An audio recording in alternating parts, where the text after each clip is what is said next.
Hello guys, welcome to UCAN Poker Live. Today we're going to be doing something a little bit different for you guys. We're going to be reviewing a hand which one of us has played or somebody else has sent into us. I'm going to be talking about the thinking in the hand, the logic behind it, and also the maths. So I'm here with Simon Steedman. Hello. And he's generously donated this very, very interesting hand. Yes. This is the 109 comp on Party Poker. I've been playing the cent rolls from the 1 cents into the 550s, the 550s into the 22s, the 22s into the 109s. This is the last sat where the 109s go into a live event at the WPT for the 530. Okay, so set the scene for us. What level are we in? What sort of players are we against? Okay. Obviously, we're playing in the 109 comp, so it's a little bit better quality Yeah. than the previous ones you played. So the players on the table, a few of them got through the 22, which I got through, so I know I've got a few hands of them. If you ignore the stats which are on the screen, because they're not correct, I'll just tell you about what's happening. The only two people we need to know is the big blind was very, very tight. That's Digman 7. I think it's Digman 7. He was very, very tight. He was a rock. He was ranked like 8-3. And the small blind, we had 9 hands on. It wasn't very representative, but he only played 1 out of like 9, which is still fairly tight. It folds around us. To us, yeah. In the on the button. Yeah, blinds are 75, 150. And I think stealing here is absolutely fine. King High can be good against their range. Queen Jack 7-8 suited. Yeah, which was still ahead with King High, but Really? Also we're so deep as well. We can play post flop very easily, and we have a lot of maneuverability. Blinds are 75, 150, and there's with 20k, so we've got like 150, 130 big blinds. We're super deep. So the raise is fine. And the antes are massive, by the way. It's a 25 ante, so it's a 225 ante, which is bigger than the actual big blind.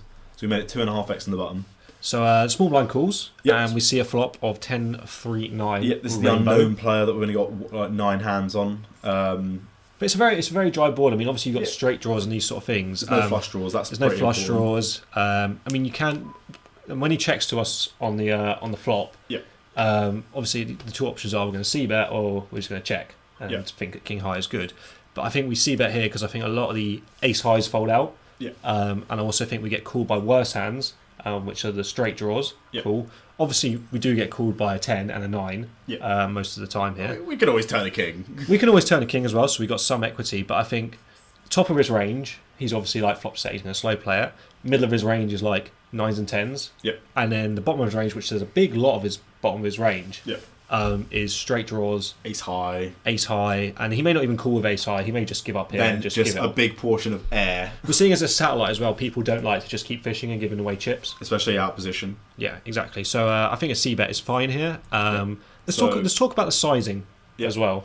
So I made it 367, which No, was 500. 567. I tried to make it a random number with like 5 or 6, 500, 600, because it was going to be a little bit above pot. I did 567. It just happened to be half pot.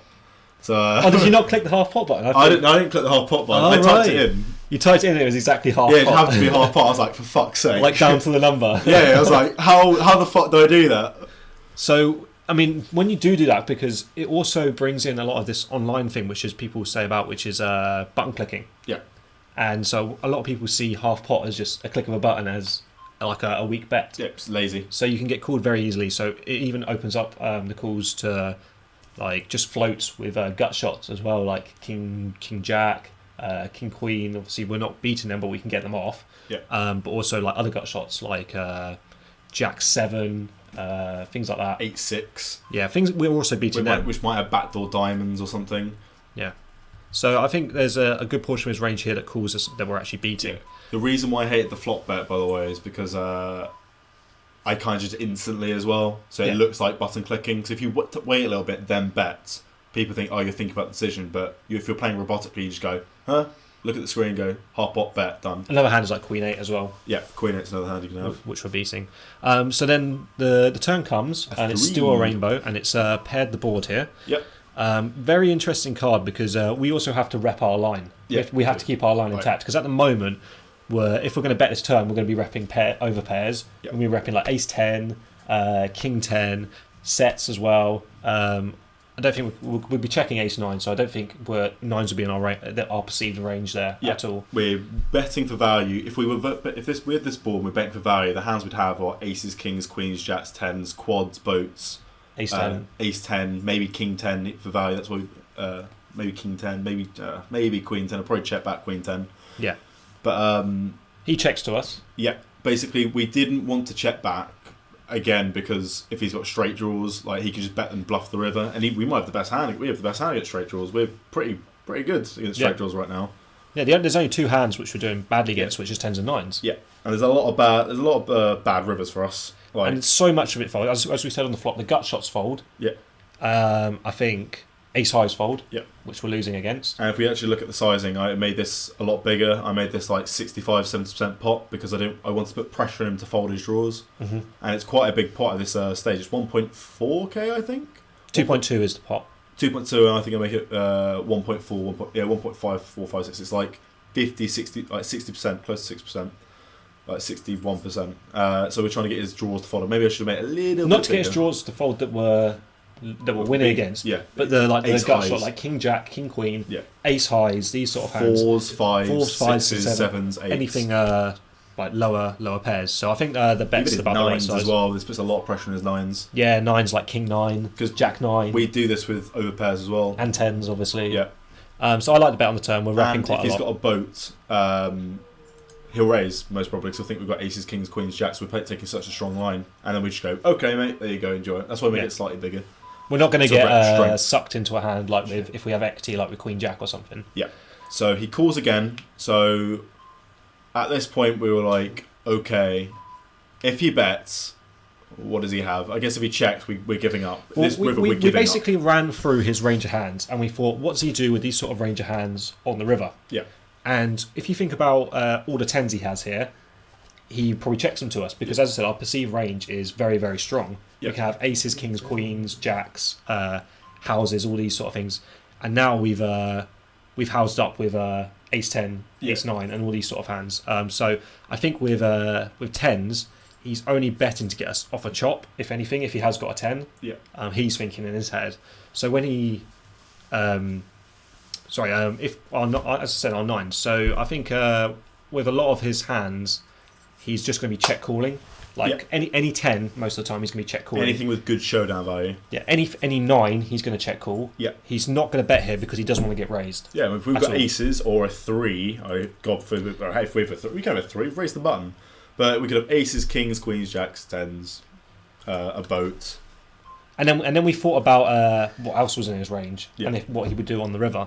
And if you think about straight draws here, Yeah. if he wants to win the pot, the only way he can win with a straight draw here is to bet. Yeah. Because if he goes check check, he's going to lose most of the time against ace highs, king highs, which he was hoping to get out. Yeah.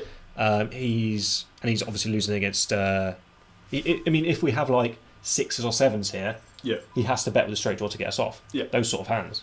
Which we can bet twice here quite easily. Yeah, with 6s and 7s, the board's pretty safe. Yeah. So I think we can have that sort of hand. So when he bets, especially how big he bets, because if you have a look at it, he's almost bet like 70% pot. Yeah.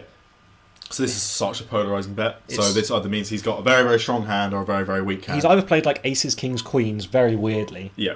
jacks, or he's being pretty weird with a 10 here. Yeah. Or he's got nines full or 10s full, which is slow play as well. We expect these 3 bets 10s plus. Maybe not 9s. 9s is... I think in a satellite more as Happens. well, with a 10 here, he doesn't try and bet us off the chop. He just checks and chops it. Yeah. Because it's better in satellites to conserve chips than it is to win chips. You just want to stay in the comp, basically. You Yeah. don't want to get yourself in awkward situations. Like if you bet with a 10 and you get raised in that spot. So I think it's more likely he has... We were thinking he's more likely has air here, and we're thinking we're beating hands like had the straight draws like Jack 8, 7, 8, Queen Jack. We're beating all those hands. Yeah. Yeah. So, yeah. So we time banked right down, I think. Yeah, we time banked for a while, maybe 40 seconds, and we just go, he's got to have Queen Jack here. There's nothing else he can have. Like, obviously, there's other things he can have. But this is a 109 comp as well, so most of the fish from the 1 cent, they've all been filtered out. You Yeah. get rid of those fish like within the first 2 tournaments. So we're assuming that And we hadn't seen him get out of line. We hadn't seen him make a retarded play. We got nothing on him. Yeah, we got nine nothing. hands That's on what I him. mean. We haven't seen any indication that he's playing badly. Yeah, so he could just be a very competent player and competent So players we're probably thinking better. what we would do in that situation. We're putting ourselves in his shoes and using our thinking because we haven't got enough information to be able to determine what sort of player he is. Yeah. So the best logic we have is the logic we put on him. Yeah, and say I was playing the 550, there's a lot more fish in that comp. So I could imagine them betting a 10 on the river because they go, oh, well, I've got a full house, I'm going to bet. Yeah. And then obviously I've got ace or kings, I'm going to put him in, he's going to call. But against this guy, if he's got 10, he's just going to check. He's probably going to check call most likely because it's just been a very weird run out. And if I've got ace king, I'm probably going to be checking back. I'll be like, mate, have you got it? Oh, you got it, nice one. You're probably not folding. Yeah. So we made the call. Yeah, made the call. Took down a nice big pot and pretty happy about that call. Yeah, it was very, very good. So I've still got an erection. So I hope you enjoyed that something a little bit different analysis of the hand there. Hopefully, if you want to, you can send us a hand into the Facebook page. Yeah, preferably boom, please. Preferably boom. To do this because we enjoyed the hand so much. Yeah, preferably boom, unless you're playing on Party Poker, and we can analyse it for you. Yeah. So catch you in the next one. Yeah, peace.